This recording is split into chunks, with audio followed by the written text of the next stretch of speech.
In episode 2, as Kendall is at Rava's place trying to set up shop, he goes and asks Greg about meeting with Greg's grandfather, and Greg's a little tepid. Kendall confronts him about maybe getting cold feet, second thoughts to hitching his wagon to the Kendall train. Greg, though, reassures him that's not the case, not to worry. He's just a little concerned about everything. He thinks he's too young to be talking to Congress again. He admits to Kendall that Tom has been calling him nonstop, and he's just a little nervous is all. Kendall tells him, "I'm not going to burn you," and offers to set Greg up with a lawyer. Kendall then gets called away by one of his lawyers, and Greg starts to head home, but as he's leaving Kendall's place, or I should say Rava's place, he passes by a Trojan horse that was sent by Stewie. As soon as he steps foot out of the building, he gets a phone call from a weird number, and when he answers it, it's Tom. Tom had to call from a weird number because Greg wasn't returning the calls from Tom's phone. And as Tom is demanding to know where exactly Greg is and what he's doing, Greg sees Shiv walk into the building. So as Greg is telling Tom about how he's kind of just standing there observing, not really on either side, trying to play both sides of the coin, Tom once again asks if Greg knows where the papers are, but Greg says, "No, I have no idea." Before Greg hangs up, he does tell Tom, "You know that Shiv's over there, right?" And of course, Tom had no idea, but he tells Greg, "Yeah, no, I know, but let's keep this between me and you for the moment." When Tom gets off the phone, though, he doesn't tell Logan. And Logan's freaking out. He has no idea where Shiv is, and his boat is quickly taking on water. He needs family unity, and he can't figure out where his family is. Back over at Rava's place, though, Shiv has made her way up the elevator, and Kendall is thrilled to see her. As soon as they get alone, Kendall says, "I want you to join me." And Shiv tells him, "Yeah, that's not why I'm here. But I'll tell you that what Dad did to you, that whole sacrifice, that was cold." That morphs into them talking about what Kendall did and how it was a snake move, but Kendall trying to explain that he did what he thought he had to do at the time. After they're done talking about the move that's over, Shiv asks, "All right, well, where are these papers?" And Kendall assures her that they're safe and they're being copied. Shiv tells him that what he should do is burn the papers, go apologize to Dad, make nice. But Kendall says, "No, I'm not doing that. Come on, I want you by my side." And Shiv says, "Well, then show me the papers." But Kendall's going to need reassurance that Shiv is in fact on his side to show her anything. Kendall then gets word that he has another visitor at the apartment, Roman. He tells the lawyer to send him up, but lets Shiv know, "You're the one that I want." And Roman is really coming on Logan's behalf. He wants to see what Kendall's up to, even though Logan did tell him earlier not to talk to Kendall. He didn't want anyone talking to the snake.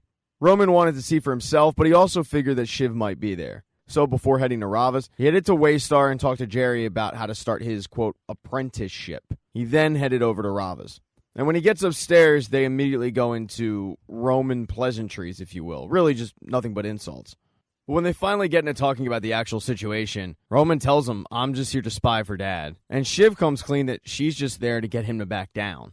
They then realize they need to go to a more private location to have this conversation, so they go to Kendall's daughter's bedroom, and Kendall tells him, "Let's gang up on Dad to take him down." Shiv asks why didn't he come to them before, but Kendall tells them that this was kind of a spur-of-the-moment thing. He did talk to a lawyer, but the lawyer actually suggested that he not do what he did. He then reiterates, "I want to team up and go against Dad." And they reiterate why they're there on Logan's behalf. But the conversation gets interrupted because Connor has shown up. It's not out of the blue, though. Kendall did call him. As they wait for Connor, Kendall tells them that ideally he'd want to make a media appearance with all four of them, announcing that they're together, and it would completely kill Logan. Connor then walks in the room and tells Shiv and Roman, "You know, Dad's looking for you two." And Shiv tells him, "Yeah, well, we're here on his behalf." And Connor kind of chuckles and says, yeah, no, me too." With all of them now in the room, Kendall goes into his big vision, how they're going to take Waystar to the next level without Logan Roy. And part of the play is that under the leadership of all four of them, they can really turn Waystar around to just being a good company and not the cesspool that it's been under Logan Roy. Selfishly, Kendall wants this to kind of wash his hands of things because he says that they all knew what was going on. That sparks a debate on how much they knew or if they knew at all. Shiv says she knew nothing, but both Kendall and Connor are like, come on, we knew what was going on. Like deep down, we knew that stuff was bad. After that mini squabble, Kendall says, "Look, I could do this alone, but I want to offer you guys a ticket to the escape pod." Roman, of course, has some smart-ass answer, but Kendall says, "You're happy that he put in Jerry?" And Roman says, "Yeah, I think Jerry's a good leader." And that sparks a snide remark from Shiv, who thinks that she should be in charge. Kendall then gets a text message and tells the group, "It's my kids. I just want to go downstairs and give them a hug." So he ends up leaving Shiv, Roman, and Connor alone. When he gets downstairs, however, it's not his kids. It's Stewie with Sandy's daughter and Sandy on an iPad. Kendall asks Stewie, how does this play from the point of view of you guys? And Stewie asks him, do you actually have a case? And Kendall says, yeah, I do.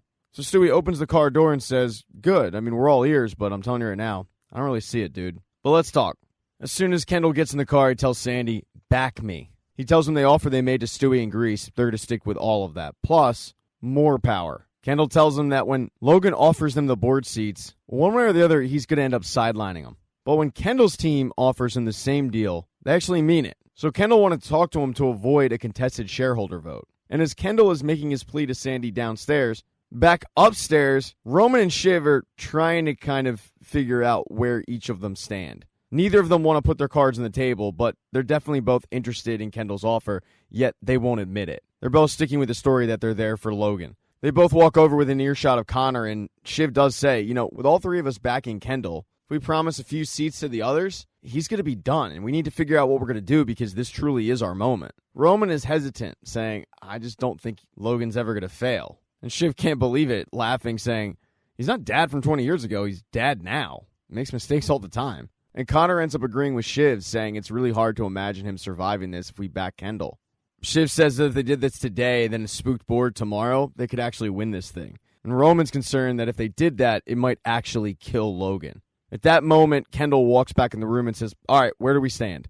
So Shiv starts asking about the scenarios of what happens if they end up winning. She tells Kendall, if you do win this and take him out, I don't see us coming through in the proxy battle. And Kendall tells him that Sandy and Stewie would back down. He's already talked to him. So there won't be a contested shareholder meeting. There won't be a vote. They'd have a settlement. Kendall then goes around the room and says, he was going to send me to jail. And he would have done the same thing to you, Roman, and the same thing to you, Connor.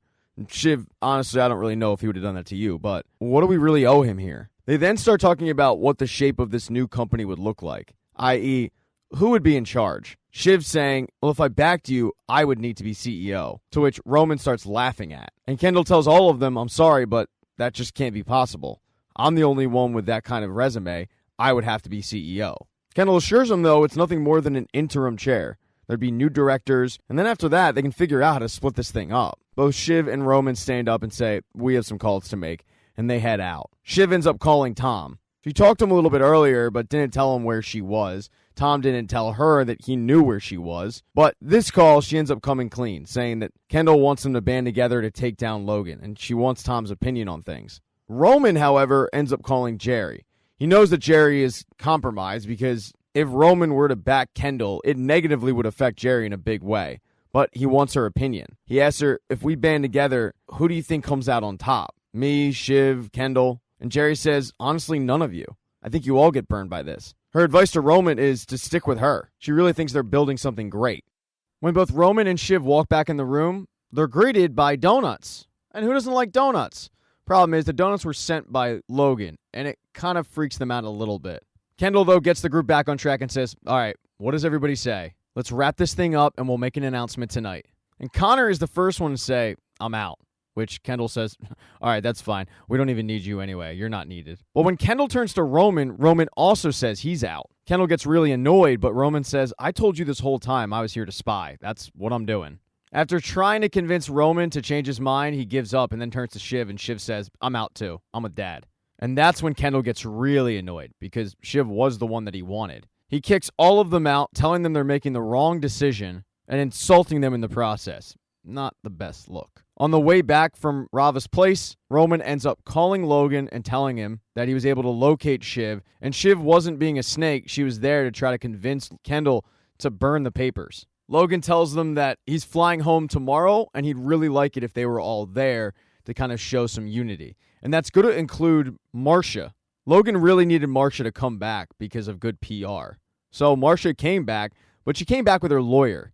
And her lawyer sits down with Hugo, and Marcia explains to Hugo that she was humiliated at what happened. So she'll come back on conditions. She wants more power. She wants more money. This marriage is literally being negotiated by lawyers for her to stay.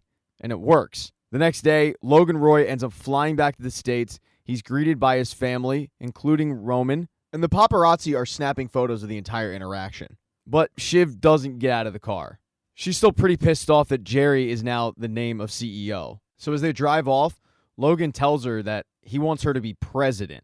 Although when Shiv asks, what does that mean? Logan says it means whatever you want it to mean, and Shiv gets turned off. It sounds like a fake title. But in reality, what Logan wants Shiv to do is be his eyes and ears to make sure that Jerry doesn't end up turning on the family. And finally, the last person that we really haven't talked about was what happened with Greg. Greg was legitimately concerned about what he was going to do. As he was sitting in his apartment talking to a first-year law student who's a friend of his about his options, he gets a knock on the door from a lawyer, but the lawyer is from Waystar, so he's hesitant to take the legal advice from the Waystar lawyer that was sent by Jerry. He ends up meeting his grandfather that night and asking him to help him out. At first, his grandfather doesn't understand exactly why he would need a lawyer if he didn't do anything wrong, but Greg says if everybody else is heading into battle with armor, he needs some as well. His grandfather tells him that he will end up getting him a lawyer, and the next day, they go to meet with that lawyer, a guy named Pugh.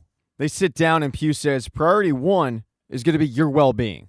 Priority 2 is going to be to expose the structural contradictions of capitalism. Those are a lot of big words for Greg, and all Greg really cares about is the fact that he won't get in trouble and go to jail. But it sounds like Greg's grandfather, along with Pugh, are going to use Greg as an opportunity to look around Waystar and expose what they've been doing wrong.